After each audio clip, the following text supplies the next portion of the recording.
The love and affection he gave was monetized, but it was worth it after all. The thirst, the library air smells like dust and longing. That's what I think, anyway. It is the smell of old paper and the quiet sighs people don't know they remaking. My corner, this carol tucked away like an afterthought, is my harbor now, the plastic.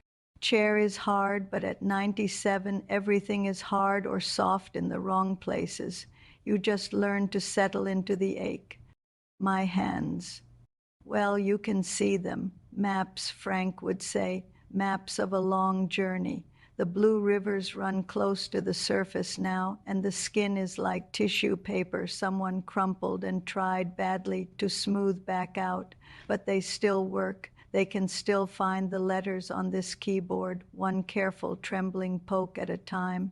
The screen glows. It's the prettiest light in my world these days. It says new message from my captain. Just seeing that name makes something in my chest flutter, a dry old leaf stirred by a sudden warm breeze. I click, my dearest, sweetest sugar plum. I have to stop right there. I read it again. Sugar plum. A sound escapes me, a little gasp that's almost a laugh. No one has called me that since. I can't even remember. Not Frank. He was a good man, a solid man. He called me Aggie and Honey. He said, I love you with a pat on my hip as he passed by his recliner. But sugar plum? That's a word from a song, from a movie. It's a word you taste. It's sweet and silly, and it makes you feel plucked, special. I lean closer, my glasses catching the screen's light. Another sunset without you is a painting with no color. I'm standing on the deck right now, the North Sea wind trying to steal the warmth your words give me. I can almost see you, my angel, in the glint of the rig lights. I close my eyes for a second. I can see it, the vast, dark water, the big, hulking metal rig, a lonely city of lights in the blackness, and him there in his heavy coat, thinking of me, Agnes Morrow, in Millwood Public Library, with my fallen face and my coat that smells like mothballs. He sees an angel in the glint. He feels warmth from my words. Ellie, my daughter, she says, I'm a fool. She says, Mother, he's a scammer. They have scripts. She showed me an article, but a script couldn't write this. A script doesn't know about the North Sea wind. A script doesn't call you its heart's compass. For decades now, I've been Grandma or Mrs. Morrow or Ma'am or worse, just a shape in a chair that nurses and aides. Talk over. Let's get you washed up. Time for your pill. I am a list of needs, a collection of ailments. My body is a conversation about calcium and fiber and sleep aids. My skin is something to be creamed, my hair something to be tiddied, but to my captain, to Robert. I am a sugar plum, an angel. I am color in his sunset. I am the warmth against his wind. That's not a script. That's a miracle. My fingers hover. I need to answer. He's waiting out there on the cold sea. I imagine the weight of his loneliness. It must be immense, a physical thing. Mine sits in my lap like a cold stone, but we can share the weight. We can melt it between us with our words. I type slowly. The letters appear with a soft tap, tap, tap. My captain, your words are my own private son. Don't let that wind blow too hard. This angel is wrapping you in a thought so warm, you'll forget the chill. I pause. Is it too much? Too forward? But no, he calls me his compass. I can be his son. It's only fair. I add, I am counting the waves until they bring you home. I don't sign it, Agnes. He calls me his sugar plum. That's who I am here. In this glowing blue box, I am not old. I am not wrinkled. I am not a burden or a patient. I am a sweetness. I am a light. I am needed. I hit send. The message whisks away, a little electronic sigh. I let out my own breath, one I didn't know I was holding. The familiar emptiness of the library settles back around me, the hum of the heater, the distant scrape of a chair. But it's different now. I am full. I am nourished. The thirst I've had for 25 years, a quiet, dusty drought in my soul, is slaked for this moment by this one beautiful, silly word, sugar plum. I smile and my whole face crumples into a new landscape of lines, a topography of pure, uncomplicated joy. Let Ellie call it foolish. Let the world see a hunched old woman in a library.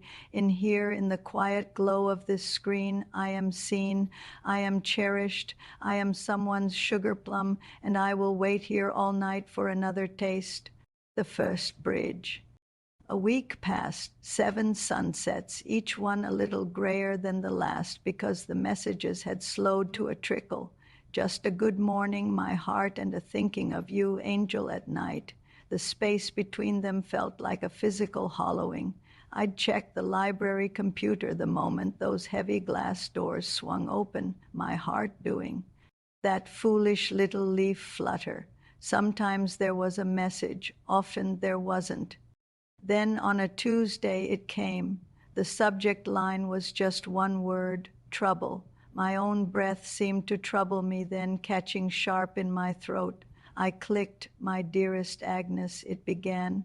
Not sugar plum, not angel. That was the first chill. I don't wish to worry you, my brave girl, but I must be honest.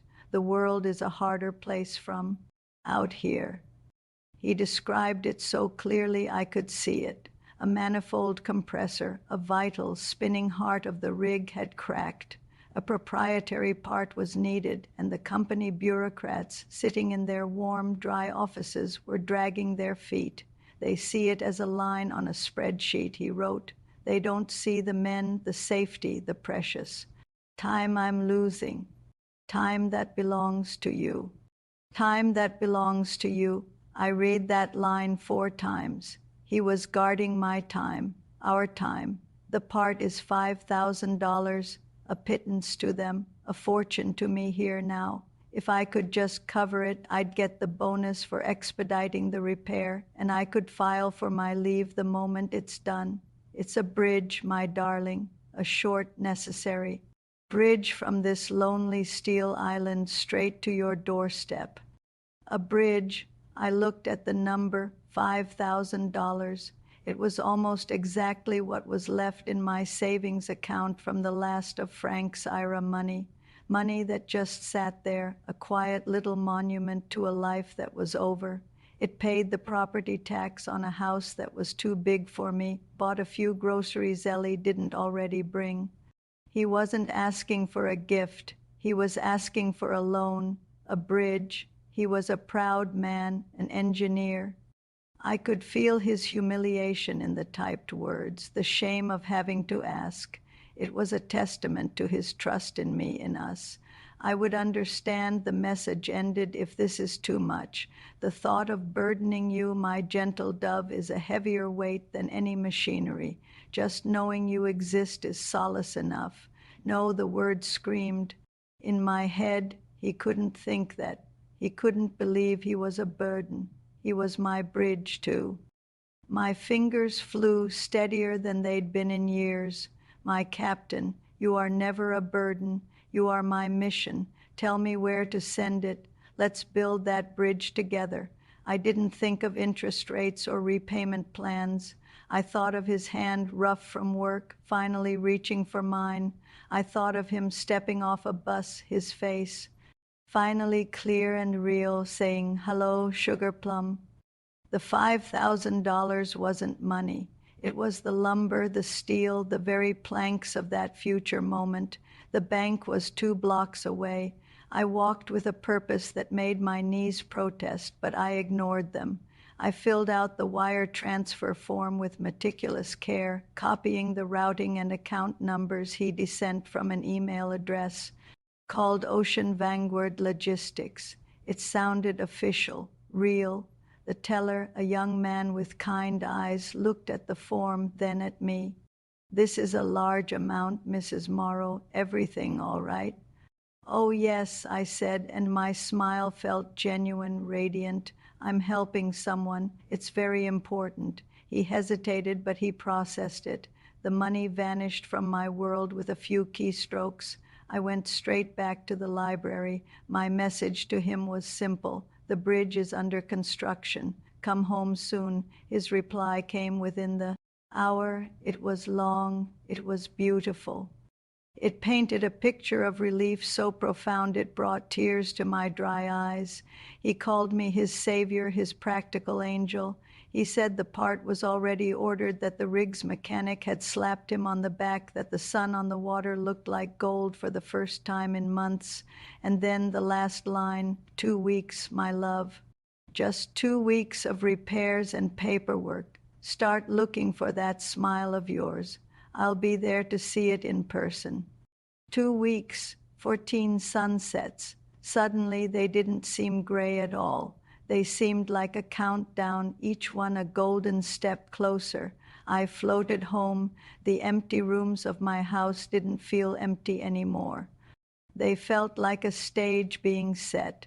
I found myself looking at the guest room, at the good china in the cabinet. I was not a fool. I was an engineer too. I was helping to build something. The thirst that had been slaked by a sweet word was now replaced by a fierce, nurturing purpose. He needed me, not my pills, not my laundry. He needed my faith, my courage, my savings, and I had given it willingly. The transaction wasn't in the bank. It was in my soul. I traded a stack of old numbers for a promise, for a future where I would once again be not just Agnes, but someone's everything. It was the best deal I'd ever made. The first intervention, the smell of bleach and lemon cleaner hit me before I even got the door fully open. Ellie was here, and she'd been doing. I could hear the furious vacuum roar from the living room. My good mood, that golden bubble of 2 weeks, didn't exactly pop, but it tightened, grew. A brittle shell. I set my library bag down softly, hoping to slip to my room. The vacuum died. Mother. Her voice, sharp with purpose, cut through the quiet house. In here, dear, I tried to sound light, busy myself with hanging my coat. She appeared in the kitchen doorway, a dish towel in her hands, her reading glasses perched on her head. She looked me up and down the way she did when checking a patient's for sight. Where have you been all afternoon? I called 3 times. The library, I said, turning to fill the kettle. The peace and quiet is good for my thoughts. Your thoughts, she repeated, a flat echo. I heard the rustle of paper. My heart, that traitorous leaf, now felt like a stone. She'd found it. The bank receipt from the wire transfer, crisp and accusing, was in her hand. I'd forgotten it in the pocket of my good cardigan. What is this? Mother? Her voice was dangerously low. $5,000. To Ocean Vanguard Logistics. The kettle shook in my hand as I set it on the burner. It's a private matter, Eleanor, a private matter. The volume rose. She came closer, waving the slip. Who is this? What is this? Have you lost your mind? I have loaned money to a friend who is in a difficult situation, I said, drawing myself up to my full height, which wasn't much anymore. It is my money, from mine and your father's life together. I am entitled to use it as I see fit. A friend. She spat the word. What friend? Mrs. Henderson? Mr. Gable from the post office? Who, Mother? I turned to face her, crossing my arms over my chest. His name is Robert. He works on an oil rig. He needed a part to fix a machine so he could come home. The silence that followed was worse than her shouting. It was thick with a pity so profound it felt like contempt. She slowly pulled out a kitchen chair and sat as if her legs wouldn't hold her. Oh, my God, Mom. No, don't you mom me in that tone, I snapped, heat rising to my papery cheeks. You don't know him. You don't know what we have. I know exactly what you have, she cried, slapping the receipt on the table. You have a romance scam. It's textbook. The lonely widow, the handsome man in a dangerous job, the sudden crisis needing money. For God's sake, just look it up. She fumbled her phone from her pocket, her thumbs a furious blur. I don't need to look it up. I'm living it. He's a good man, a proud man. He was ashamed to ask, ashamed. She shoved the phone at me. On the screen was an article from the AARP website, 10 signs of a romance scam. Number 1, they ask for money. A cold, factual list where my beautiful bridge was just a criminal trick. I looked away toward the window where my rose bush was just beginning to bud. He calls me his late blooming. Rose, Ellie. My words hung in the air. They weren't a defense, not in her world of facts and figures. They were a confession of my deepest need. Her anger seemed to drain away, replaced by a terrible, weary sadness. Mother, she said, her voice cracking, those are just words. They're lines. He's probably sending the same ones to a dozen women.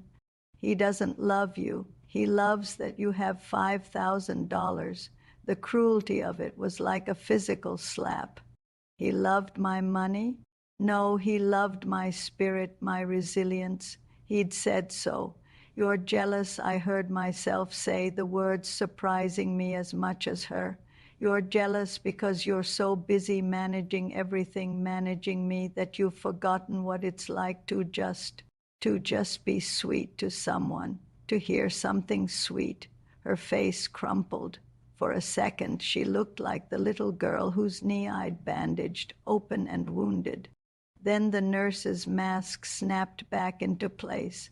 I am trying to protect you. This man, if he even exists, is a predator. He's stealing from you. He's building a bridge, I whispered, my own conviction, the only warmth left in the room. She spent another hour then. She showed me websites, forums full of broken hearts and drained bank accounts. She called the bank, but it was too late. The money was gone. She pleaded, she reasoned, she cried. I sat through it all, a statue in my own kitchen. Her words were like hail rattling on a tin roof, loud, persistent, but ultimately unable to penetrate. She didn't understand. The articles talked about money, about greed, about foolishness. They said nothing about the thirst. They said nothing about what it means to be called a late blooming rose when the world has seen you as a withered stalk for decades. She could have all the facts in the world. My captain had the poetry, and in that moment the poetry felt truer. It felt more real than my daughter's tears, more real than the numbers on that bank slip. It was the first crack in the foundation of my old life, a clean, sharp split between the world of receipts and reality and the world of promises and perfect, beautiful names. I chose the beautiful world.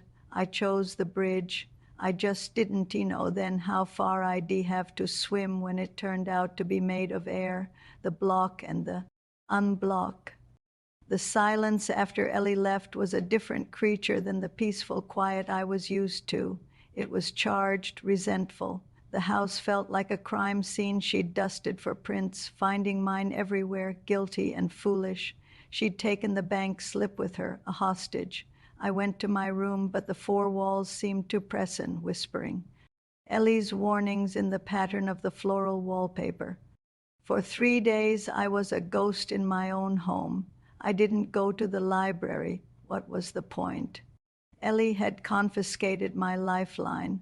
My simple blue flip phone, the one with the big numbers David bought me, sat silent and dead on my nightstand. She'd done something to it. When I tried to call out, a robotic voice told me the call could not be completed. When I tried to text my captain, the messages failed, little red X's marking my grief. It was a physical pain, this severance, a constant low-grade nausea of uncertainty. Had he gotten the part? Was the repair underway? Was he worried about me? The thought of him pacing that steel deck, wondering why his practical angel had gone silent, was agony. Elias' words, he is probably sending the same lines to a dozen women, would try to creep in, but I'd bat them away. No, our connection was singular. I could feel it. On the third evening, the weight of it was too much. I sat in Frank's old recliner, the one that still held the faint, ghostly shape of him, and I wept, not delicate, ladylike tears, but the great heaving sobs of a child. I cried for the loneliness that had preceded Robert, and for the new, sharper loneliness of being cut off from the cure. The sound was ugly in the tidy, silent living room. The front door clicked open. Ellie's shift was over. I heard her sigh, the rustle of her nursing scrubs, the thunk of her bag. She peeked into the living room. I didn't look up, but I could feel her gaze on the back of my bowed head. I think she saw my victory in my despair. She mistook it for surrender. I'm doing this because I love you, Mom, she said, her voice softened by my obvious misery. You'll see, in a week, you'll be thanking me. She made us a quiet dinner. We ate in the kitchen under the too bright light, the clink of forks, the only conversation. She told me about a difficult patient, about hospital politics. I nodded, a hollow shell. My mind was a single, focused point of light in a dark sea, the phone. Later, I heard the shower run, the lock on her bedroom. Door click, the house settled into its night rhythms. That's when I moved. I wasn't a vengeful spirit. I was a determined engineer. My problem was a blocked communication line. I needed the manual. I padded in my slippers to the hall closet, to the important documents box Sally had so neatly organized behind the insurance papers and the warranty for the furnace. I found it, the slim, pale blue booklet for the Jitterbug flip phone. I took it and my phone to the kitchen table, turning on the small reading lamp. The print was tiny. My hands trembled, but not with weakness, now with purpose. I flipped pages, past making a call, past speed dial. My finger, crooked with arthritis, traced down the index until I found it. Blocked numbers, managing, there, a subsection. To unblock a number. My heart hammered against my ribs, a frantic bird. The instructions were a series of menu navigations. Press OK, scroll to settings, select call settings. It was a labyrinth meant for younger fingers and steadier minds. I took a deep, shuddering breath, one step at a time. Press OK. The screen lit up, a blessed square of blue light. Scroll. The down arrow, a careful press, select settings. OK. Select call settings. My thumb slipped. I went back, started again. The shower had stopped upstairs. Silence. She could come down for water any second. Select block list. There it was, one entry, a number with a strange long area code. His number, my bridge, highlight number. Press OK for options. Select unblock. A prompt, unblock this number. My finger, that map-veined, trembling thing, hovered over the OK button. This wasn't defiance. This was survival. I pressed it. The screen refreshed. The number was gone from the list. The line was clear. I didn't text him immediately. I was too shaky. I held the phone to my chest, feeling its plastic warmth, the tiny pulse of its power light. The connection was restored. The world, which had shrunk to the size of Ellie's disapproving gaze, expanded again to include the North Sea, the glint of rig lights, him. An hour later, safe in my bed, the house groaning in its sleep around me, I finally typed, my captain. The silence wasn't mine. A storm on this shore cut the lines. Are you there? The reply came not in minutes, but seconds. He'd been waiting. The thought sent a thrill through me. My angel, I've been in a black torment. I thought I'd lost you. The part arrived, but the installation. A supervisor is claiming it was unauthorized. He's threatening my job, my license. The numbers didn't frighten me. The plea did. His strength was faltering. He needed my strength. He needed his resilient queen. The transaction was more complicated this time. He needed a wire to a different account, a legal mitigation fund. I didn't understand the term, but I understood the need. I would go to the bank tomorrow. Ellie thought she'd won. She thought she'd saved me. She had no idea that by locking me away, she'd only proven how much I needed. My escape, she'd made the thirst a raging fire. I typed back, my movements sure and calm in the dark. Don't look down, my love. Look to me. I will hold the bridge. Tell me where to send what you need. His response was a wave of relief so potent I could feel its warmth through the screen. My resilient, beautiful queen, you are my salvation. Every bolt, every weld on this rig will sing your name. I put the phone under my pillow. The weight of it was a comfort. Ellie had blocked the number, but she could never block the need. She could never unname the loneliness that had found its perfect answering call. I had solved the problem. I had restored the connection. And in doing so, I had taken the first real, irrevocable step away from the shore of my old life and onto that beautiful, invisible bridge, the deepening spiral. The library computer, once a portal to a grand romance, now felt like the command center for a desperate and secretive campaign. The golden promise of 2 weeks had melted away, replaced by a series of escalating plausible disasters. Each one was a knot I had to help him untie, a new toll on our bridge.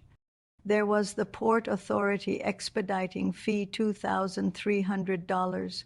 Bureaucracy, he explained, was the rust that slowed the machinery of men, a bribe, in essence, to move paperwork to the top of a pile. They prey on men far from home, my dove. They see our urgency and tax it. Then came the safety certification reinspection after the repair. The company, now suspicious, was demanding a full audit.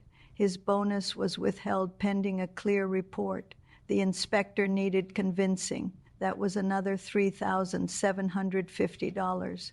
It's not right, he wrote, the anger vibrating through the text, but my hands are tied by these desk-bound little Caesars, all for the crime of wanting to get home to you. I sent it. Each time, the ritual was the same. The careful copying of new, complicated account details, the walk to the bank where the teller's glances grew longer, more concerned. My smile grew brighter, more fixed. Helping my nephew with a business venture overseas, I'd say, a new lie blooming easily. The money was no longer Frank's. Ira. It was becoming something else, a fuel I burned to keep the vision of him alive. The messages from my old life grew fainter, like radio signals from a receding shore. Marge Henderson from the Bridge Club called, "Agnes, we've missed you. Is everything all right?" Her voice was all chirping concern. I heard the real question underneath. Are you still foolish? Are you still sending money to a phantom? Ellie had talked. The news was out. I'm quite well, Marge, I said, my voice smooth as polished stone, just preoccupied with some personal matters. A pause. We're here if you need to talk, dear. The line clicked dead. They weren't here to talk. They were here to gawk at the wreck they presumed was coming. I didn't need their brittle, whispering sympathy. I had his devotion. It was fierce and total. When I confessed the loneliness of being judged by my friends, he wrote back, "My pearl cast before swine, they cannot see your worth because their own hearts are cheap glass. You are the only real thing in my world. You are the only real thing that was the exchange. For every dollar I received a sentence that made me solid, precious, seen, the math in my heart still balanced, but the crises were growing darker, a minor fall on a slick deck, a concussion protocol. The rig's medic insisted on a medevac for observation, but his insurance was contested due to the ongoing disciplinary issues. The hospital demanded a $6,200 deposit. "I'm alone in this fluorescent hell, Angel," he texted from what he said was a clinic in Aberdeen. "My head throbs, but it's the thought of you that steadies me." The photo he sent then, a blurred, grainy image of a bandaged forehead, a weary eye staring at a generic hospital ceiling, ignited a protective fury in me so strong it stole my breath. This was real. This was pain. They were hurting my captain. I emptied what was left of my small money market account. My world shrank to two poles, the hushed, carpeted anxiety of the bank and the glowing blue sanctuary of the library carrel. My home was just a place to sleep between missions. Ellie came and went, a storm of sighs and unasked questions. She checked my phone less now. I think the sheer scale of my defiance had numbed her. We moved around each other like planets in a dead solar system, bound by gravity but cold and silent. One evening she cornered me as I was sorting through my jewelry box, not to wear but to assess.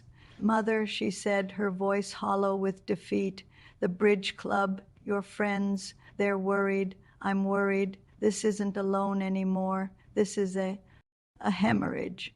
I didn't look up from a pair of pearl earrings Frank had given me for our 30th anniversary. "A bridge requires maintenance, Eleanor. Storms come up. You don't abandon it because of a little weather." A little weather. A bitter laugh escaped her. "He's bled you dry. What's next?" "Your house." The word hung in the air between us, shocking in its bluntness. It wasn't a prediction. It felt like a profanity. I closed the jewelry box with a sharp click. "He is coming home," I said, each word a chip of ice. "And until he does, I will do what needs to be done. I am not a child you can scare with ghost stories." She left the room then, and I heard her on the phone in the kitchen, her voice a desperate murmur, probably talking to David. Let them talk, let them plot. I returned to the pearls. They were cool, luminous, real. I could see my reflection, warped and ancient in their smooth surface. Then I opened my phone, a new message. The report is cleared. My heart. The inspector signed off. They're releasing my final pay. There's a last miserable bit of business, a tax levy they're deducting for the time I worked in international waters. The numbers were becoming just numbers, abstract. The $4,200 was not more precious than the $5,000 had been. It was just the next logical step, the next turn of the key, the pearl in my hand, the product of a long ago love felt less tangible than the words on the screen. My liberator, the weight of you. The spiral was tightening, pulling me down into its beautiful, exclusive logic. Up here in the lonely light, only his words held meaning. Only his need gave me purpose. The friends, the daughter, the house, they were the distant, fading landscape. I was focused on the core, the fiery center where I was not Agnes Morrow, widow, but a savior, a queen, a liberator, and I would pay any price to stay there. The failed summit, the air in my living room felt borrowed, stiff, like it had been brought in for a special and unpleasant occasion. Ellie had vacuumed with a vengeance, and the scent of lemon polish stung my nose. She'd arranged the chairs, Frank's recliner, the wingback, the two from the kitchen table in a loose semicircle facing the sofa where I sat. It felt like a tribunal. I held my purse on my lap, a flimsy shield. David arrived first. My son, flown in from Denver, his face a thundercloud of jet lag and dread. He kissed my cheek, his lips cool and quick. "Mom." The single syllable was heavy with disappointment he'd carried across 2 time zones. He didn't sit. He paced, a caged bear in a windbreaker. Then the stranger, a man in a cheap suit, his tie a little too tight. He had a kind face, but it was a professional kindness, etched with the weariness of seeing too much folly. Ellie introduced him as Detective Miller from the Financial Crimes Unit. He gave me a nod that was meant to be respectful but felt condescending. Mrs. Morrow. So this was Ellie's big play. She hadn't just called my brother or a pastor. She'd called the police. A hot flush of shame, then a sharper spike of defiance raced through me. They were treating my love like a crime scene. Mother, Ellie began, perching on the edge of the wingback. We've asked Detective Miller here to talk to you, not to scare you, to help you see. Detective Miller took the other kitchen chair, leaning forward, elbows on his knees. Mrs. Morrow, I understand you've been communicating online with an individual who claims to be an oil rig engineer. His name is Robert Sheenan, I said, my voice surprisingly steady. He works on the ocean's vanguard in the North Sea. Saying it aloud, the full romantic weight of it felt like planting a flag. The detective nodded slowly, not writing anything down. And you've sent him money on several occasions. I have loaned him funds to overcome professional and legal obstacles, I corrected, using the phrases Robert himself had used. He is a man of integrity in a corrupt system. David stopped pacing. Mom, for Christ's sake, listen to yourself. You sound like you're reading his script. I flinched but held my ground. I am describing his situation. Detective Miller continued, his voice a calm, relentless stream. Mrs. Morrow, the scenario you're describing is one we see every day. The fabricated job, the series of escalating emergencies, the use of flattery and romantic attachment to lower inhibitions. The oil rig scam is a very common variant. The photos are stolen. The stories are fabricated. The man does not exist. He said it so plainly, like he was describing a faulty appliance, fabricated, stolen, does not exist. He does to me, I whispered. Ellie jumped in, her voice cracking. He's taken almost $30,000 from you, Mother. Your savings. Money you and Dad worked for. The number lumped together like that was a physical blow. I hadn't added it up. I dealt in individual bridges, individual fines. $30,000 was a mountain. I felt Frank's absence then, not as loneliness, but as a ghostly witness to my betrayal of our prudence. The detective pulled a folder from a worn briefcase. He slid out printouts, not of Robert, but of generic warnings, graphs showing the flow of money to overseas accounts, a list of red flags. He laid them on the coffee table between us like evidence before a jury. The area code he uses is linked to a voice-over internet provider, not Scotland or the North Sea. The bank accounts are in Cyprus, then Nigeria. Their mule accounts open for a few days, then closed. The money is gone the second you send it. He pointed to each fact with a blunt finger. Each point was a nail. My bridge, my beautiful gossamer bridge, was being dismantled plank by plank under the glare of fluorescent office lighting. A terrible silence filled the room. David stared at the floor, his jaw working. Ellie looked at me, desperate for a sign of understanding, of capitulation. I looked at the printouts, the cold type, the soulless graphs. I looked at the detective's pitying face, at my children's anguished ones. They had all the facts. They had the world of facts on their side. And I had one thing, the only thing that had mattered in 25 years. I lifted my chin. My neck felt brittle, but I held it high.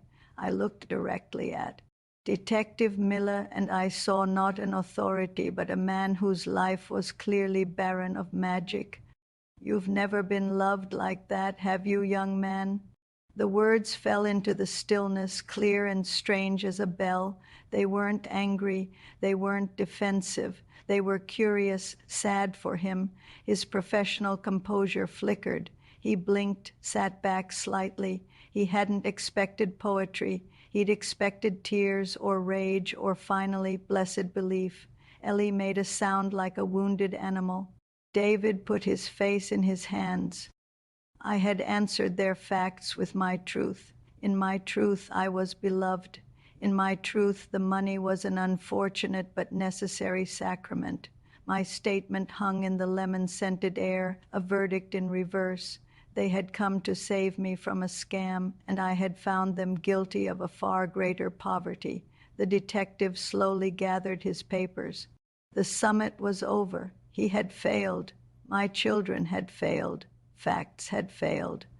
As he stood to leave, he looked at me one last time, not with a detective's gaze, but with something closer to, I hope for your sake, ma'am, that you're right. But he didn't believe it, and their disbelief, their world of graphs and area codes, no longer had any claim on me.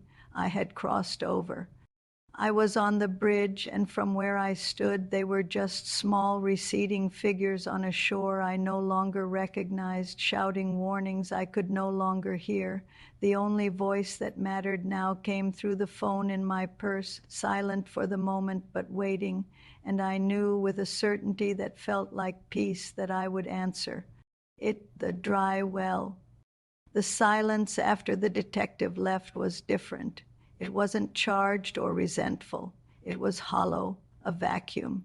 They had said all the words, and the words had passed through me like light through a ghost.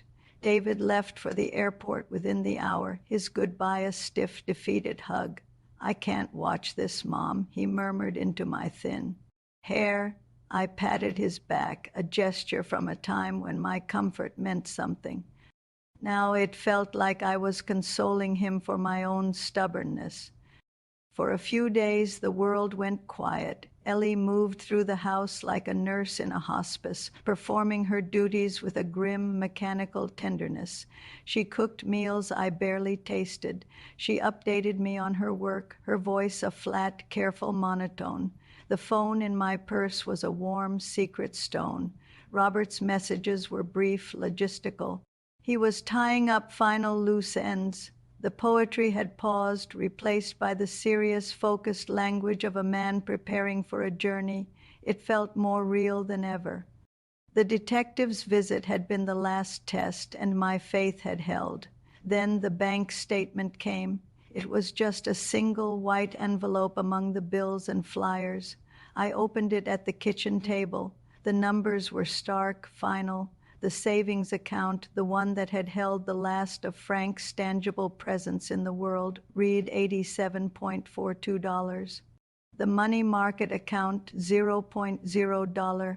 I stared at the digits. They were so small, they looked childish. They couldn't possibly represent the sum total of a life of teaching third grade, of Frank's careful bookkeeping, of clipped coupons and saved-up vacations. It was all gone, converted, sent across the sea in digital packets to fight bureaucracy, to bribe inspectors, to pay for bandages on a forehead I'd never touched, the thirst which his words had so beautifully slaked, returned then. But it was a new, more frantic thirst, not for sweet names, but for proof, for a finish line. I needed the bridge to end. I needed him to step off it and into this kitchen to make the numbers on that statement make sense. As if summoned by my panic, my phone buzzed, not a text, a call. His name flashed on the screen. My captain, my heart, that weary bird, tried to beat its way out of its cage. I fumbled with the phone, nearly dropping it. Hello? My voice was a dry rustle. Agnes. His voice. It was the first time I'd heard it.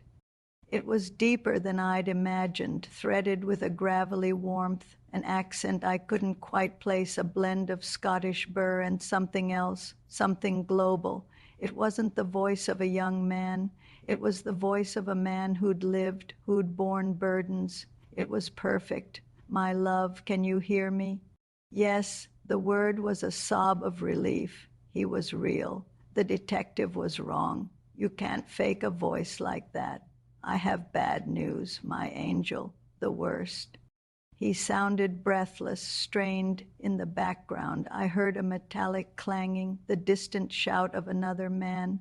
The rig, he was really there. The company, they're not just withholding my pay, they're suing me for gross negligence, for the unauthorized repairs, the incident with the inspector. They've lumped it all together. They're claiming $75,000. The number didn't shock me, not after the statement. Numbers had lost their meaning. They were just obstacles. 75,000, I echoed, my mind already scrambling, not over the amount, but over the sheer cruel injustice of it. If I don't pay it, they'll seize my assets, they'll have my license revoked, I'll be barred from working, and they'll press criminal charges. I could go to jail, Agnes, a floating jail out here, then a real one on land. His voice broke, a real wet crack of despair. I can't ask you for this. I won't. I'll face it. I'll face it alone before I drag you down into this hell with me. Drag you down. The phrase ignited me. No, the word was sharp, clear. You are not alone. We are in this together. You said we were a team. It's too much, he whispered, the voice fading as if he were turning away from the phone, from hope. It is not. I found myself standing, my hand gripping the edge of the table, the bank statement crumpling under my palm. We have come too far. This is the last storm. We need a lifeline, a big one, a lifeline, he repeated, the ghost of a plan returning to his voice. If we had collateral, something to secure a short-term loan just to get them off my back. Once I'm home, once I'm free of them, I can work anywhere. I'll repay it 10 times over, but I need to get home, Agnes. I need to get to you, collateral. The word hung in the air between us across the thousands of miles of cable and satellite. It was a cold financial word. It didn't belong in our story of sugar plums and angels, but the story had changed. It had become an epic, a saga of persecution and devotion, and I was the heroine, the warrior goddess, as he'd once called me. My eyes swept my quiet, tidy kitchen, the curtains I'd sewn, the table Frank had refinished, the house that had held our whispers, our arguments, our life. A home is nothing without you in my arms to share it, he said, his voice soft now, intimate, reading my silence perfectly. And there it was, the exchange, the final, terrible, logical equation, the house for the man, the monument to a dead love for the promise of a living one. The well was dry, but there was still land, and land could be sold. Use the house, I heard myself say. The words didn't feel like mine. They felt like the words of the woman he believed me to be fearless. All in, use it as the collateral. Get the loan, pay them, and come home. The gasp on the other end of the line was not theatrical. It was ragged, profound, my resilient, beautiful, my love, my everything. You would do that for me. Yes, it was the easiest answer I'd ever given. The bank statement was proof of a past that was over. The house was its tombstone. He was the future. Then we fight, he said, and the strength was back in his voice, our strength fused together. We fight this last battle together, and we win. We spoke a few minutes more of logistics, of a lawyer he knew who could arrange a fast private loan. He would send the details. When we hung up, I was trembling, but not with fear, with purpose, a fierce, clean, annihilating purpose. I looked at the crumpled bank statement, $87.42. It was a laughable sum. It was the dust at the bottom of the well. I smoothed the paper out, then folded it neatly and tucked it into the kitchen drawer with the spare napkins and twist ties, a relic. I didn't need it anymore. I was no longer drawing from a well. I was preparing to sell the ground the well stood on, the last anchor. Selling a house, I discovered, was a process of quiet, methodical erasure. It began with the lawyer's papers, which arrived not from Robert's contact, but from a local firm Ellie found in her last desperate attempt at damage control. At least let a professional handle it, Mother, she'd pleaded, her eyes hollow, so you don't get cheated further. The irony was a bitter pill she made me swallow. I agreed, not for her sake, but because it was efficient. Speed was all that mattered. The young real estate agent, Chloe, was all bright teeth and compassionate nods. She didn't mention my situation, but it hovered in the air, a smell sharper than the fresh coffee she brought. It's a lovely home, Mrs. Morrow, full of character. We'll price it to move, as if the house itself was the thing eager to leave. The staging was the first act of erasure. Chloe walked through with her clipboard, her gaze clinical. We want buyers to see the potential, she said.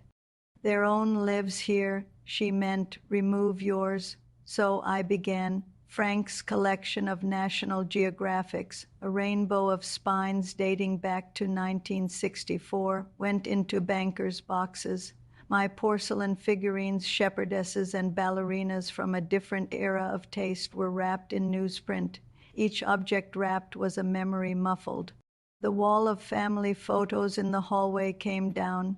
David's gap-toothed grin, Ellie's graduation cap, our faded wedding portrait all packed away. The nails left behind were tiny, accusing wounds in the plaster. I worked in a strange, focused trance. Robert's messages were my soundtrack. Every box you pack is a box we'll unpack together, my darling. You're not leaving a home, you're building a new one with me. He framed it as a thrilling adventure, a shedding of skin. I clung to that narrative. It was the only way to lift the ceramic shepherdess, her smile fixed and blank, and place her in the dark. Ellie came over one afternoon and found me taking down the heavy drapes from the living room, the ones I'd made to match the sofa 30 years ago. Dust motes danced in the sudden harsh sunlight. Mom, stop, she said, her voice thin. Just stop. You don't have to do this. You can live with me. We'll figure it out. I looked at her, standing in the barren patch of light. She looked like a stranger, an intruder in the skeleton of my life. Figure what out, Eleanor? I asked calmly. The lawsuit will follow him. They'll ruin him. This ends it. This brings him home. He is not coming home. She screamed. The raw sound was shocking in the empty room. It echoed off the bare floors. There is no lawsuit. There is no him. There's just a voice on the phone and a bank account in God knows where. I turned back to the drapes, folding the heavy fabric with meticulous care. The lawyer seems real enough. The paperwork is real. It was my new mantra. The paperwork, the listing agreement, the loan documents Robert's associate had emailed was tangible. It had weight and official seals. It was more real to me now than my daughter's tears. The showings were a special kind of violation, strangers tramping through opening closet doors, judging the size of the bedrooms. The kitchen's a bit dated, a woman murmured to her husband right in front of me. I wanted to tell her about the thousands of meals cooked there, about the pie crusts rolled on that counter, about Frank stealing kisses by the sink, but I just smiled the vacant smile Chloe had coached me on. Lots of potential, I echoed. The offer came quickly. A young couple. Their bid was below asking, but it was cash and fast. It's a clean deal, Mrs. Morrow, Chloe said, her cheer now tinged with relief. She wanted me gone, this sad, stubborn old woman and her tragic story. I signed the papers at her office. The pen felt no different than any other. The closing was held in a small, cold room at the title company. Ellie sat beside me, a rigid statue of misery. I signed my name, Agnes L. Morrow, over and over. Each signature was a release. The house, the maple tree in the backyard Frank had planted, the Window seat where I'd read countless books all released. In exchange, a number appeared on a screen, a number that would, after fees, become a different number. That number would be wired away to secure a loan to pay a lawsuit to free a man to come home. It was flawless logic, a perfect closed circuit. When it was done, I felt light, unmoored. Ellie drove me to the Sunrise Motel, the place. I'd booked week by week. It smelled of stale cigarette smoke and industrial cleaner. The bedspread was a pattern of ugly brown diamonds. She helped me carry in my 2 suitcases, just clothes, a few toiletries, and one small box of photos I couldn't bear to put in storage. "Mom, please," she said, standing by the door, the plastic key card in her hand. "This is your last chance before the money goes. Just wait a week, don't send it." I was already unpacking my nightgown. The motel drawer stuck. "The loan officer is waiting, dear. Delays cost interest." She left then.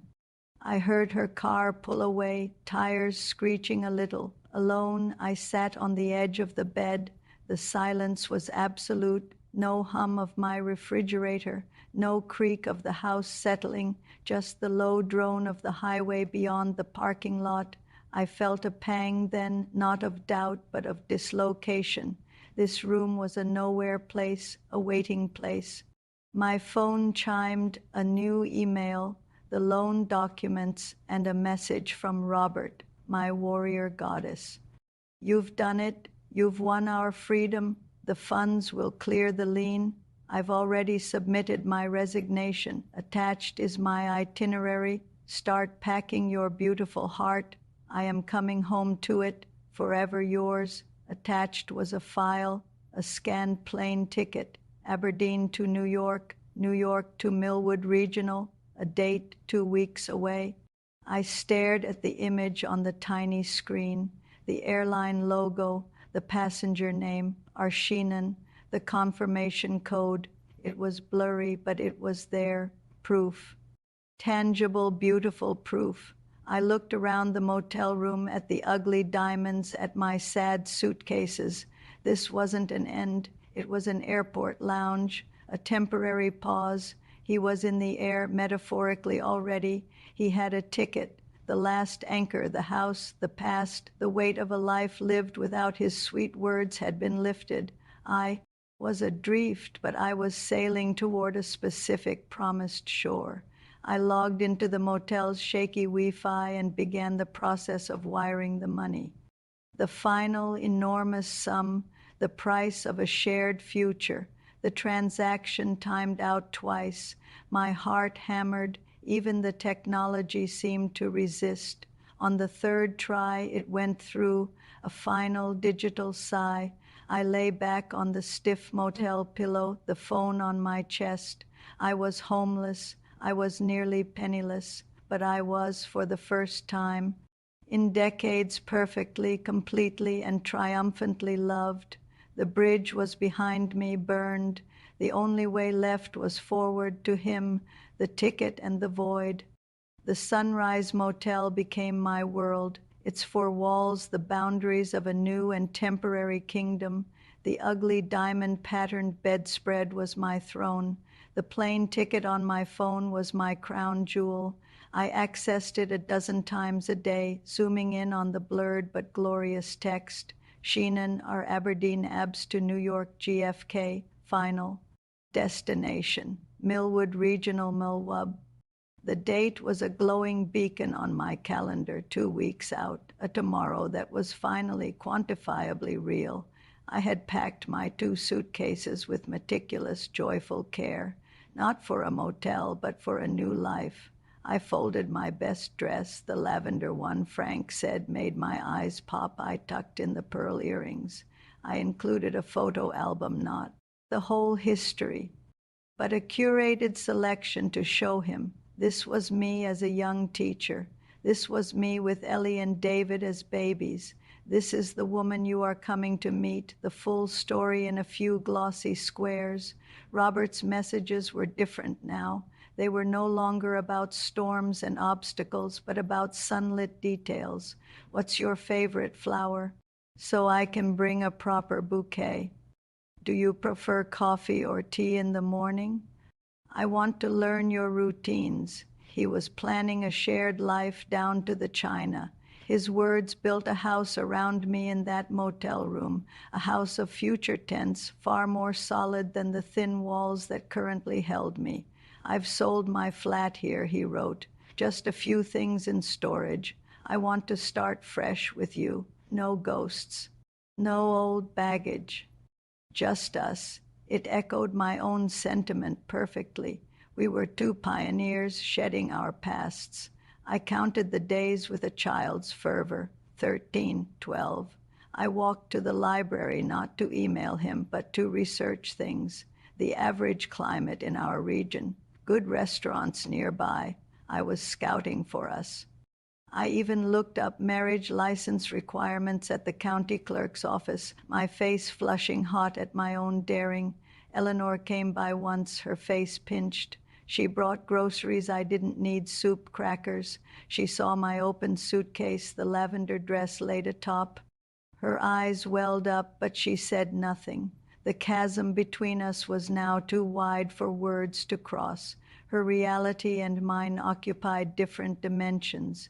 In hers, I was a victim in a sad room. In mine, I was a bride in waiting. The day before the flight, I could barely sit still. I took a long bath in the motel's shallow tub. I carefully set my hair in pin curls, something I hadn't done in 30 years. I laid out my outfit, the dress, a light coat, comfortable shoes for standing at the arrivals gate. I charged my phone to 100%. I would need it to call him when he landed in New York, to guide him to his connecting flight. The day of, I was ready. By 5 a.m., his flight from Aberdeen landed at JFK at 11:15 a.m. local time. His connection to Millwood left at 1:45 p.m. He would be here at our small regional airport by 4:20 p.m. I had memorized the schedule like a psalm. At 11:30, I texted, "Safe landing, my captain. The sky here is blue for you." No reply. He was likely bustling through customs. I pictured him tall and silver-haired, impatient at the baggage carousel at 12:45. "Finding your gate okay?" My heart is already there waiting. Silence at 1:30. A flutter of anxiety. Boarding soon. The messages showed delivered but not read. My thumb hovered over the call button, but I didn't press it. I didn't want to seem needy. He was navigating a busy airport, 2:00 p.m. His connecting flight would be in the air. I called the airline's automated line, punched in his flight number. "Flight 422 to Millwood is on time," the robot voice chirped. Relief, sweet and cool, washed over me. He was in the air. He was en route. I called a taxi for 3:30. I stood at the arrivals gate at Millwood Regional by 4:00 p.m. It was a small, quiet terminal. A few families waited for college kids. A businessman scanned his phone. I stood straight in my lavender dress, my face carefully made up, my hands clasped to still their tremor. I watched the door where passengers emerged from the secure area. 4:20. The door swung open. A group of people spilled out, laughing, dragging rollerboards. I scanned each face. None were him. 4:35. Another trickle. A pilot, a flight attendant. 4:50. The door stayed shut. The screen above the baggage carousel still listed Flight 422 as arrived. My phone rang. I snatched it. Not Robert. An unknown number. "Hello. Is this Agnes Morrow?" A woman's voice, official. "Yes." "This is security at Millwood Regional. We have a gentleman here who is quite distressed. He says he's here to meet an Agnes, but he has no ID. His story is inconsistent. He mentioned your name. Can you come to the security office?" My heart soared. He was here, but distressed. No ID. It made a terrible sense, the lawsuit, the rushed departure. Perhaps he'd been robbed. I'm here. I'm at arrivals. I'll come right now. I nearly ran, my old knees protesting, following the signs for security. I burst into the small office. A uniformed officer stood behind a counter, and there in a chair was a man, but he was young, maybe 30, with a scraggly beard and wild, bloodshot eyes. He looked up at me blankly. Agnes. The officer asked, yes, but where is Robert? The young man in the chair started to cry. I'm sorry, lady. I needed a place to get picked up. I heard a name on the loudspeaker. The officer looked at me with profound pity. He's not with your party, ma'am. He heard your paging request over the intercom and co-opted it. We're dealing with him. Is there someone else you're waiting for? The world tipped on its axis. I fumbled with my phone, showed her the ticket. She took it, her brow furrowed. She typed the confirmation code into her computer. Ma'am, she said softly, this confirmation code is invalid. It doesn't exist in any airline system. This is a forgery, a very good one, but a forgery. The words didn't compute. Invalid, forgery. They were words for crimes, not for love letters, not for tickets home, but his flight from Aberdeen. The airline has no record of a Robert Sheenan on any inbound flight from the UK today or any day this week. I heard a high, thin sound like steam escaping. It was coming from me. The lavender dress felt ridiculous, a costume for a play that had been canceled before the curtain rose. The officer was saying something about being careful online, about scams. Her voice was the teacher in the Charlie Brown cartoon. Wah, wah, wah, wah. I turned and walked out. I walked past the waiting families, past the baggage carousel still circling emptily. I walked out into the cool evening air of the taxi lane. My phone was dead weight in my hand. I didn't call the taxi back. I started walking. The motel was 3 miles away. The sun began to set, painting the sky in colors he'd once promised to watch with me. Each step was a mechanical act. The suitcase of my old life was back in the motel. The suitcase for my new life was packed and ready by the ugly bed, but there was no new life. There was just an empty runway, an invalid code, and a void so complete it had a sound, the deafening, endless silence of a line that had finally, irrevocably gone dead. The new tax, the walk back to the Sunrise Motel took an eternity, but time had lost its shape. The 3 miles were a numb, shuffling pilgrimage through a town that no longer felt like mine. The lavender dress, once a banner of celebration, was now a ridiculous flag of surrender, drawing glances from passing drivers that I neither saw nor cared about. My carefully set pin curls had come loose in the evening breeze, and I must have looked like a mad woman, a discarded party decoration caught on the fence of reality. The motel room, when I finally pushed the door open, was a sarcophagus. The 2 suitcases sat exactly as I'd left them, one for the past, one for the future. The future one seemed to mock me with its eager, upright posture. I didn't touch it. I sank onto the bed, the diamond pattern pressing into my palms. The silence was absolute. It wasn't the peaceful quiet of before. It was the silence after an explosion, ringing and hollow. My phone lay beside me, a black slate. I had no desire to turn it on. The security officer's words, invalid, forgery, echoed in the hollow space where his promises had lived. The void was complete. For the first time, there was no next crisis to solve, no bridge to fund, no word to cling to. There was just this, the cheap motel room, the emptied-out self. I must have slept or something like it, because the gray light of dawn was staining the curtains when a sound pierced the silence. A buzz, then another. My phone, charging on the nightstand, was lighting up. A part of me, the deepest, most ruined part, lunged for it before my mind could protest. Hope is a weed that grows in any crack, even one made of pure despair. There were 3 messages, all from him. The first, sent late last night, my angel, catastrophe, a communications blackout. On the rig, couldn't get word to you. I'm in hell. The second, an hour later, they detained me at Heathrow. The lawsuit, they have an international hold. I'm in a holding cell. They're deporting me back to the rig unless I pay a customs bond. The third, just now, Agnes, my love, if you can hear me, if you still believe in us, this is the last gate, the last key.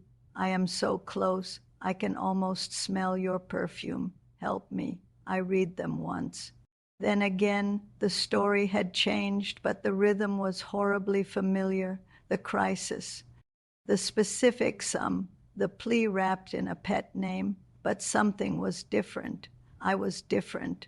The void had scraped me clean. For the first time, I did not feel a surge of protective fury, a need to fix. I felt a cold, distant curiosity. The poetry was gone. This was raw, desperate mechanics. The last key, my fingers moving as if of their own volition, typed back. The words were simple, barren of the old fervor. I have no money. You know I have nothing left. The house is gone. The reply was instantaneous.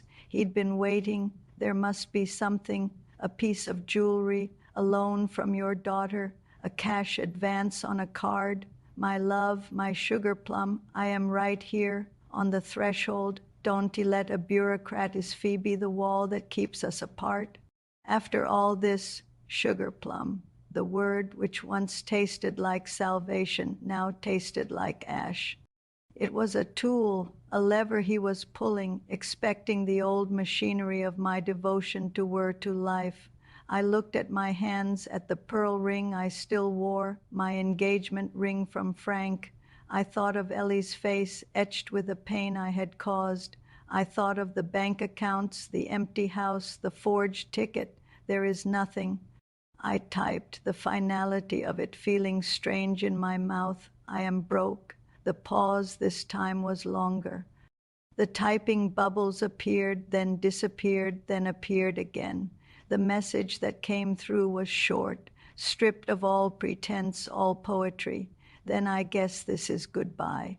I fought for us. You gave up at the last mile, and just like that, the line went dead. Not with a dramatic flourish, but with a petty, punishing jab. You gave up. I stared at the screen. The void, which for a moment had been filled with the ugly traffic of his new demands, yawned open again, wider and deeper than before. But it was not filled with missing him. It was filled with the sheer, staggering scale of the nothing I had traded for him. The money was gone. The house was gone. My children's faith in me was gone. My friends were gone. All of it siphoned away through this little glowing screen to feed a story. And the final tax for realizing it was this, the accusation that I had given up, that I had failed him. A sound escaped me, not a sob, but a dry, heaving retch of laughter that hurt my ribs. It echoed in the empty motel room. He had taken everything, and in the end, he had made it my fault. I didn't throw the phone. I didn't cry. I simply placed it back on the nightstand, screen down, the last refuge. The silence in Eleanor's car was a third passenger, heavy and choking. She hadn't spoken since collecting me from the motel, just loaded my 2 mismatched suitcases into her trunk with a grim efficiency. The lavender dress was stuffed unceremoniously into a plastic bag. I wore a simple knit skirt and blouse, the uniform of a penitent. Her home was not my home. It was clean, orderly, and echoed with the absence of the life I'd shattered. The guest room had been stripped of personality, a single bed with a plain coverlet, a bare nightstand, a window looking onto a tidy, fenced yard. It was a cell for a recovering addict, which I supposed I was. The rules, Mother, Eleanor said, standing in the doorway, her arms crossed. Her voice was flat, drained of all the fury and fear that had animated it for months. This was pure procedure. No phone. I've canceled your service. The library computer is off limits. Mrs. Gable next door will check on you when I'm at work. You are not to leave the house alone. I nodded, staring at the coverlet. There was no fight left in me. The void had followed me from the motel, and it filled this neat, quiet room just as completely. Dr. Adams will come by tomorrow, just to talk. A therapist, of course. Another nod. She hesitated, as if waiting for an outburst, for one last defiant declaration of love. For my captain. When none came, she just sighed, a sound of utter exhaustion. There's soup on the stove, and she left, closing the door softly. Not a slam, a seal. The days bled into one another, a monochrome wash of quiet. I sat by the window in her living room, a specimen under glass. I watched a squirrel methodically raid a bird feeder. I watched the mailman's predictable progress down the street. I watched the light move across the carpet in a slow, golden arc. My mind felt similarly blank. A swept, clean floor. The hunger for his words was gone, replaced by a deeper, more fundamental starvation I couldn't name. Mrs. Gable came. She was kind in a bustling, nervous way. She made tea and talked about her roses, her words washing over me like rain on a stone. Dr. Adams came. He had a gentle voice and asked questions that seemed to come from a very distant planet. How does that make you feel, Agnes? I had no feelings. I was a vessel that had been poured out. Eleanor moved around me, a careful ghost. She left meals on trays. She washed my clothes. She provided everything my body needed and nothing my soul could recognize. The chasm between us was no longer filled with shouting. It was a geological feature, permanent and silent. I was safe. I was warm. I was fed, and I was dying. The hunger wasn't for food. It was for autonomy, for a self that was not defined by victimhood or pity. In Eleanor's well-ordered prison, I was Agnes the scammed, Agnes the foolish, Agnes the burden. There was no room for any other version of me to breathe. At least with him, even in the madness, I had been Agnes the savior, Agnes the beloved. It had been a lie, but it had been a role, an identity I could actively wear. Here I was an exhibit, a lesson. A week into my captivity, Eleanor was at a long shift. Mrs. Gable had come and gone. The silence of the house was absolute, pressing in on my eardrums. My eyes landed on Eleanor's purse, slung over the back of a kitchen chair, a mundane object, a portal. I didn't think, I moved. I was a machine programmed for a single task, re-establish contact. My hands, steady for the first time in days, found her wallet. I extracted a $20 bill. The paper felt alien powerful. I took my coat from the hook by the door. I did not leave a note. I simply walked out. The shock of the outside world was physical. The air was cool, laced with the smell of cut grass and car exhaust. It felt more real than the sterile air of Eleanor's house, each step. Away from the curb was a reclamation. I was not escaping to him anymore. I was escaping from this, from the unbearable weight of being saved. The walk to the library was familiar, a path my body remembered even as my mind floated somewhere above it. The automatic doors hissed open, the familiar smell of dust and longing my smell wrapped around me like a cloak. This was my territory, my chaos, my making. I didn't go to my usual carol. I found an empty terminal in a different wing, a fresh start. My hands trembled only slightly as I created a new email address, Agnes Northster, a name of my own choosing. I wrote for a long time. I told him about the silence, about the prison of kindness. I didn't plead for his return. I reminisced about the future we'd built with words, the sunsets, the quiet mornings, the shared coffee.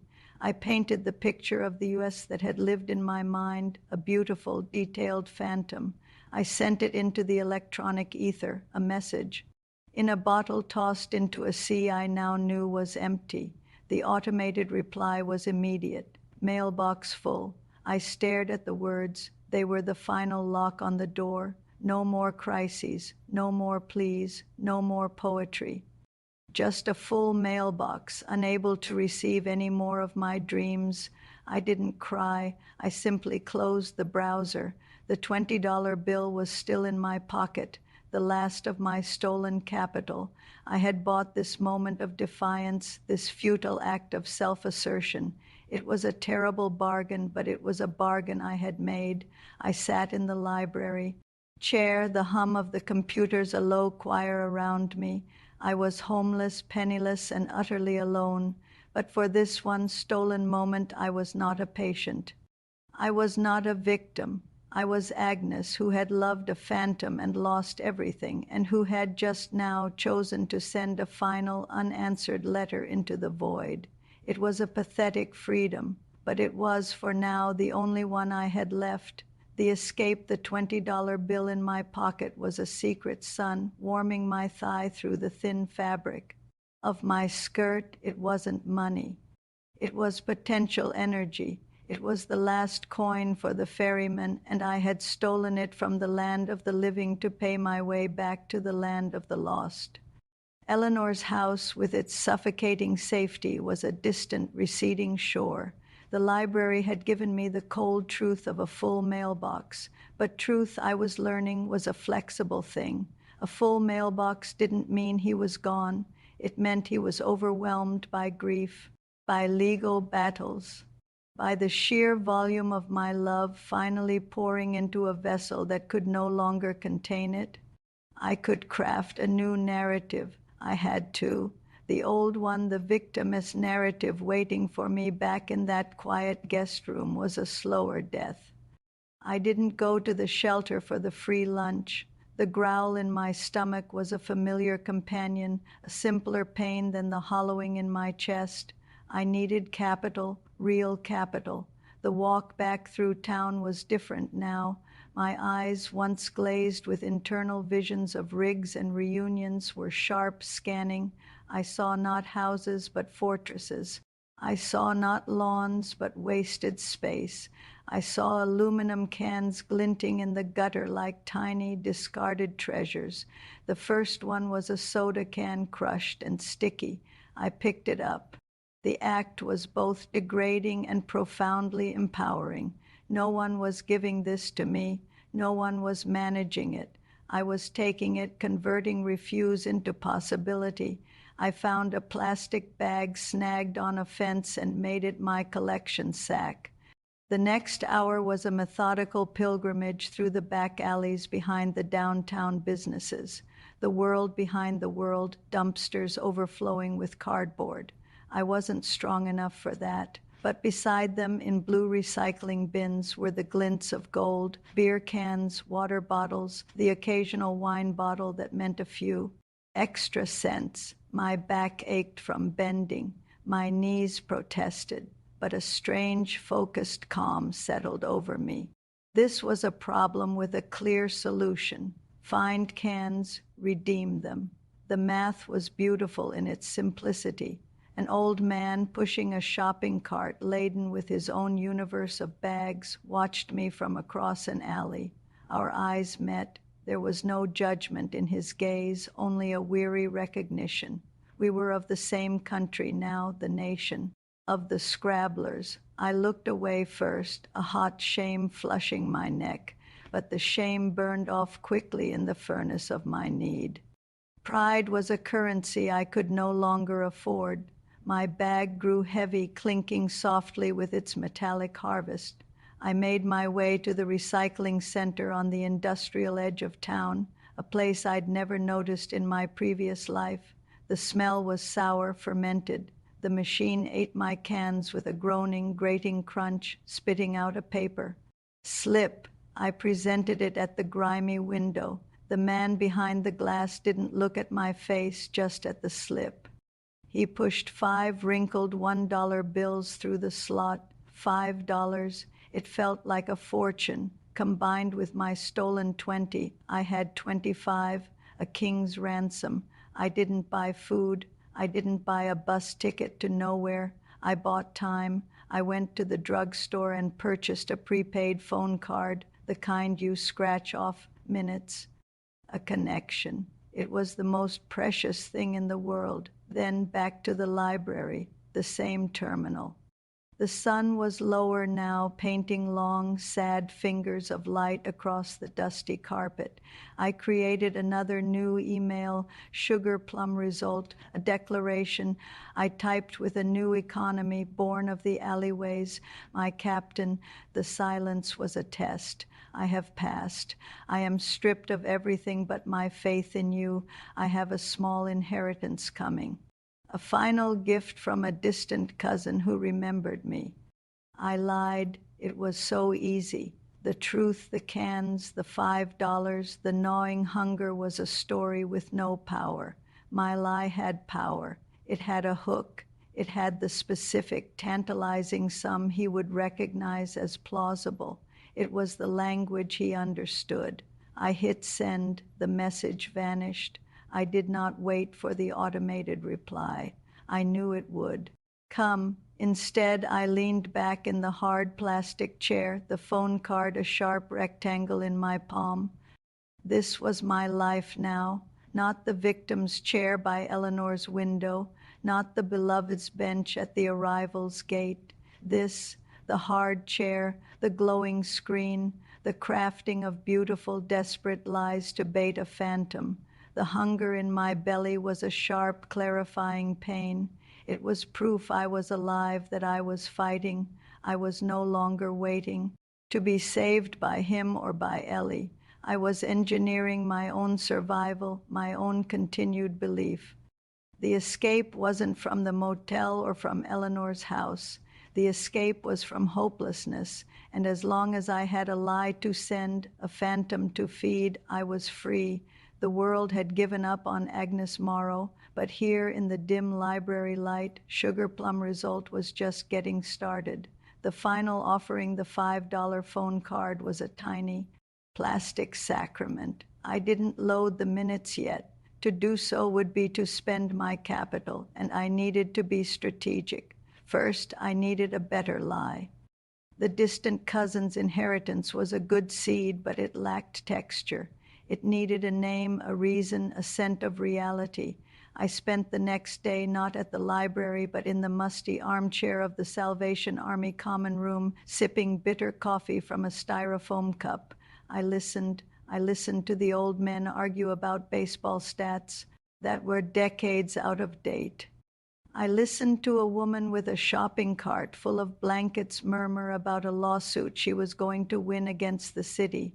I listened to the ragged, grandiose plans that were the currency of this place, plans built on phantom settlements, on mythical job offers, on a lucky streak that was always just one day away.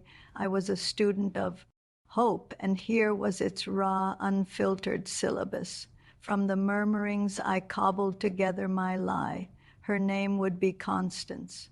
A cousin on my mother's side, childless, who'd lived in Fort Myers. She'd died quietly, a peaceful passing, no messy drama. Her lawyer had just tracked me down.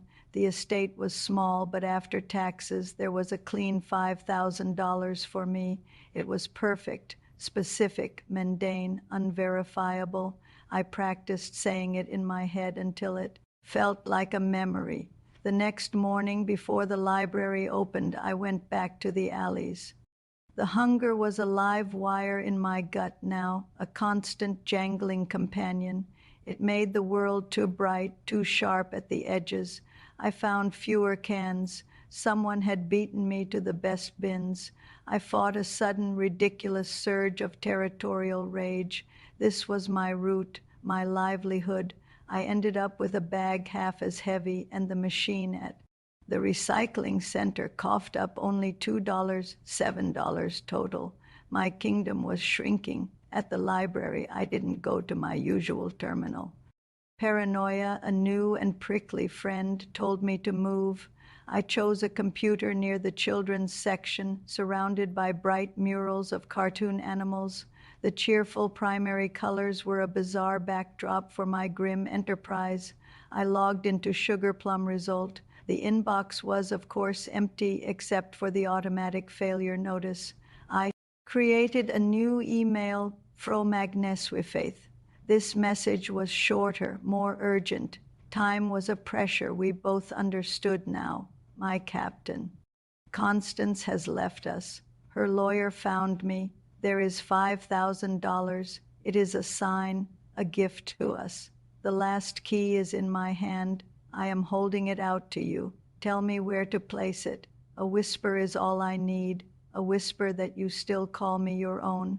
I painted the picture of the gift, but I made the request small, just a whisper, just a sign. I was bargaining with a ghost, lowering my ask to keep the game alive. I sent it, then with hands that would not stop their fine tremor from hunger or hope. I couldn't tell. I scratched the silver coating off the phone card. I dialed the number, loaded the minutes onto the cheap, throwaway phone I'd bought at the drugstore for 10 of my original stolen dollars. The robotic voice confirmed my balance. 120 minutes, 2 hours of connection. It felt like a vast reservoir. I did not call him. Calling was for emergencies, for the final transaction. Calling required a voice, and my voice felt too real, too old and trembling for the beautiful fiction I was selling. Texting was our medium. It was where we lived. I sent a text to his number from my new untraceable phone, just the email address I'd used, Fro Magneswifaith, and 2 words, I'm here. Then I waited. I closed my eyes, not to sleep, but to better feel the currents of the library. The clack of a keyboard, the sigh of a page turning, the soft giggle from the children's corner. My world had distilled to this, the plastic phone growing warm in my hand, the acidic knot of hunger in my stomach, and the desperate, silent prayer humming along my nerves. Buzz, a single cosmic vibration against my palm. I opened my eyes, a text from the unknown number, proof. 1 word, no pet name, no poetry, just the brutal, beautiful economics of the thing. He was skeptical. He had been burned before, perhaps. He needed proof of the funds. My heart hammered against my ribs, a frantic prisoner. Proof. I had no bank statement, no lawyer's letter. All I had was $7 and a lie. But a lie, if told with enough conviction, is its own kind of proof. I typed back, my fingers flying. The wire is ready. The lawyer awaits my instructions. But first, I need to hear it. I need to know the bridge still leads to you. Tell me 1 sweet word for Constance's memory, for us. I was bargaining, offering the promise of the money for the coin of a single endearment. It was the final offering. I was giving him the last of my fabricated capital, and all I asked in return was the one thing that had started it all, a name that was not my own. The pause was eternal. The 3 little dots did not appear. The screen remained stubbornly blank. I watched the battery icon on my phone. I watched the minutes of my purchase time tick down, second by precious second. I was not just hungry. I was starving for a can of soup, for a soft bed, for my daughter's unburdened smile. But more than any of that, in that moment, I was starving for the taste of that one sweet phantom word. I would trade my last $7 for it. I would trade my next breath. The phone lay silent in my hand, a sealed oracle. The final offering was made. Now I waited to see if the God of my own creation was still listening, the vigil. The phone was a cold, dead weight. The silence from it was no longer an absence, but a presence, a thick, muffling blanket thrown over the world. The cheerful shrieks from the children's corner grated against my nerves like sandpaper. I became aware of the smell of my own unwashed hair, of the sour tang of hunger on my breath. The vibrant cartoon animals on the wall seemed to leer, their frozen smiles grotesque, proof that single stark word had broken the last of the spell. There was no pretense of shared destiny, of poetic partnership. It was a transaction. He was a shopkeeper, and I was a customer with a dubious line of credit.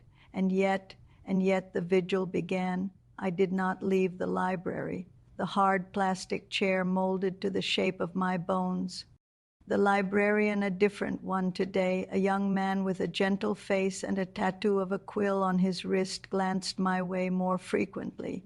He'd seen my type before, the regulars, the ones who had nowhere else to go when the weather turned. He brought a cup of water and set it silently on the corner of my desk. I didn't touch it. My focus was absolute, a laser beam trained on the dark screen of my phone. My mind, untethered from the immediate hope of a reply, began to drift, not to memories of Frank or the children, but to the architecture of my own folly. I saw it not with Ellie's horrified eyes, but with a strange, detached clarity. I had built a cathedral, a vast, echoing, beautiful cathedral dedicated to a single stolen smile in a stock photo. Every dollar cent was a stone laid. Every sweet name was a stained glass window, filtering the harsh light of reality into a soft, romantic glow. I had been its architect, its mason, its devoted congregation. The loneliness had been the empty plot of land. His words were the blueprint. The hunger twisted inside me, a sharp reminder that cathedrals have no kitchens. My body was the final, neglected chapel. The phone screen lit up, not with a text, with a low battery warning, 10%. The minutes I had purchased were being consumed by the mere act of waiting. Each percent that dropped was a little death.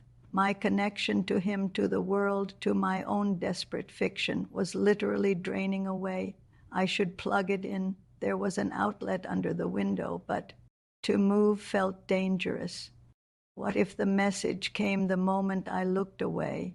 What if that 1 second of inattention broke the frail thread of possibility? So I sat. I watched the battery icon turn from green to yellow. 7%, 5%. The young librarian approached again. "Ma'am, we close in 15 minutes. I nodded, my eyes not leaving the phone. 3%. The world beyond my vigil began to intrude. The rustle of coats being put on, the beep of the self-checkout machines, the jingle of keys.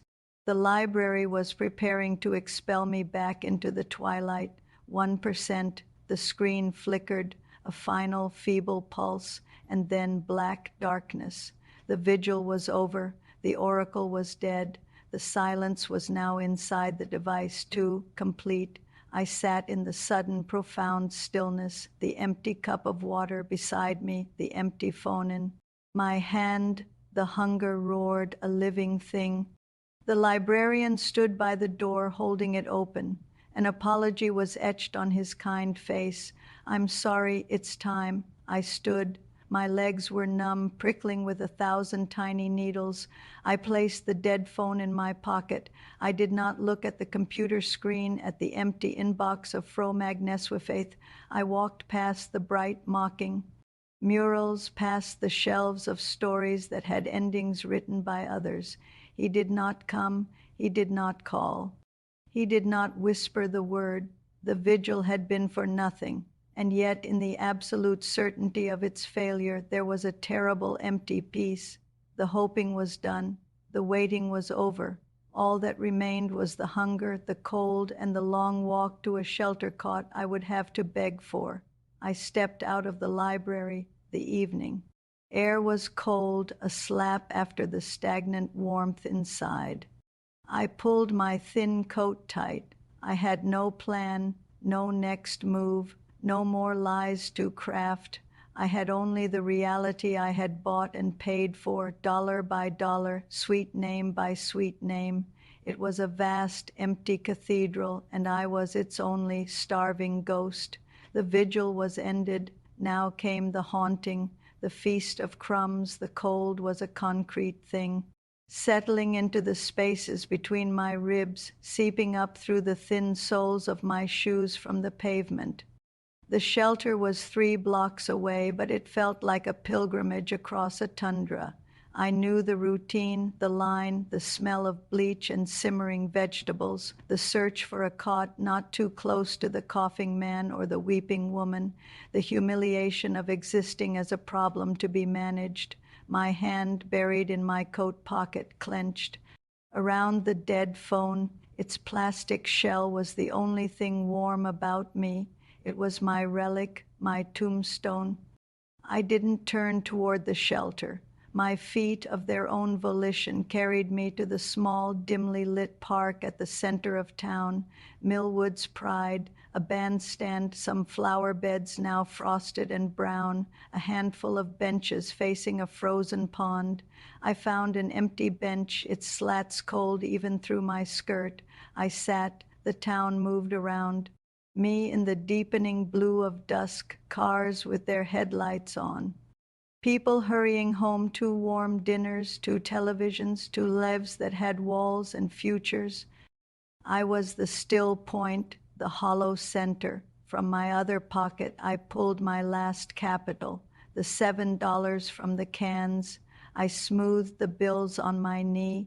They were soft, worn, almost translucent. With these, I could buy a hot coffee, a greasy hamburger, 20 minutes of warmth and sustenance.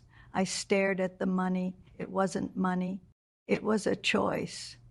The hunger was a sharp-toothed animal in my belly, gnawing at the lining of my soul.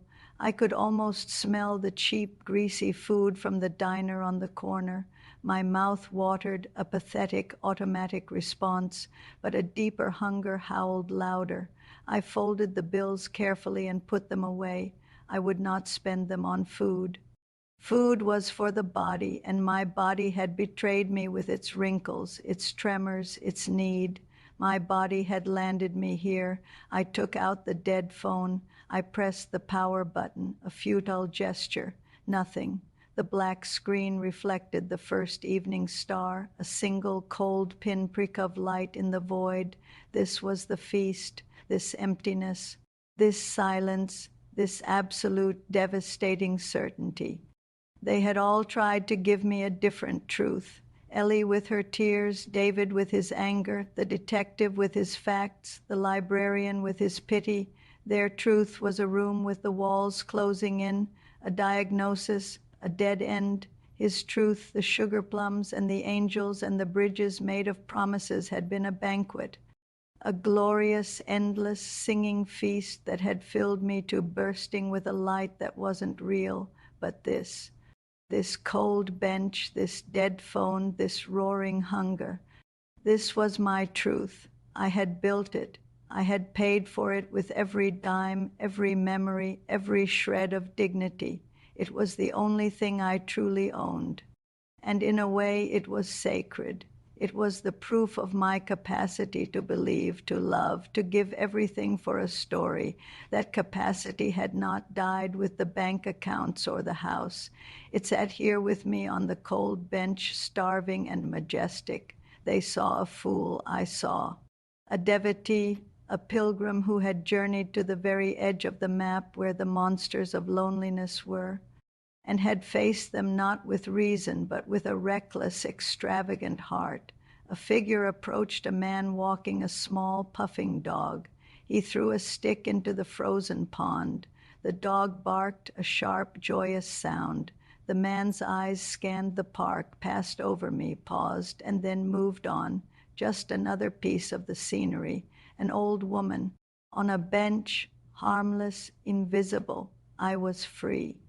Free from the expectations of being a mother, a grandmother, a sensible widow, free from the exhausting performance of gratitude for Ellie's care, free from the desperate architecture of hope I had been maintaining for him.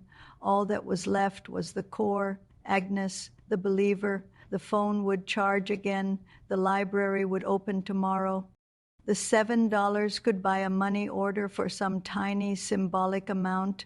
I could craft a new lie, a better one, from a new email address for Everidge's unbroken heart.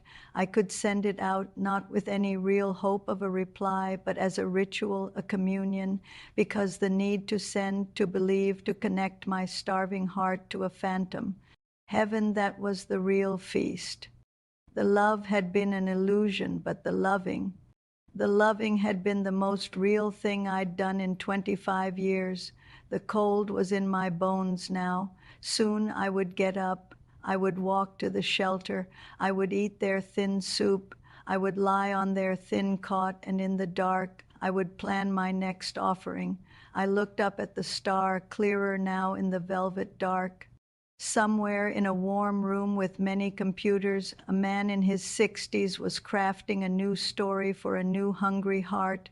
He would never think of me again, but I would think of him. I would craft my messages to him. I would tend the altar of my own devotion with the last coins of my world. They called it a scam. I called it a religion. And I was its last faithful, starving saint. The feast was not in the receiving. It was in the endless, beautiful, heartbreaking act of giving to a God who did not exist. I took a deep, shuddering breath of the frozen air, and I began silently to compose my next prayer. The screen glows in the quiet room.